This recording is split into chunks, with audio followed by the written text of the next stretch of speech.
আমি এখন আছি কাশফুলের সমুদ্র খ্যাত আকটের চর। সম্প্রতি ভাইরাল এই জায়গাটি ফরিদপুরের মানুষের কাছে বেশ জনপ্রিয় একটি জায়গা। তো এই জায়গাটি ফরিদপুরের কোথায় অবস্থিত এবং কিভাবে আসবেন সেই সকল তথ্য পেয়ে যাবেন আজকের এই ভিডিওতে। তো চলেন শুরু করা যাক।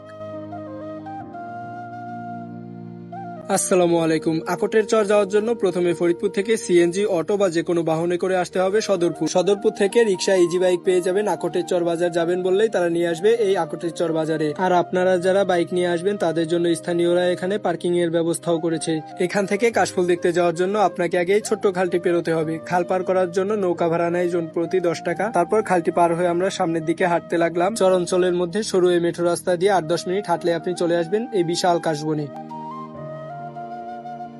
এখানে এসেই দেখি প্রচুর মানুষের সমাগম, তবে শুক্রবারে এলে দেখা যায় এর থেকেও কয়েক গুণ বেশি মানুষ। আসলে ফরিদপুরের মানুষ যে কতটা ভ্রমণ প্রিয় তা এখানে এলেই বোঝা যায়।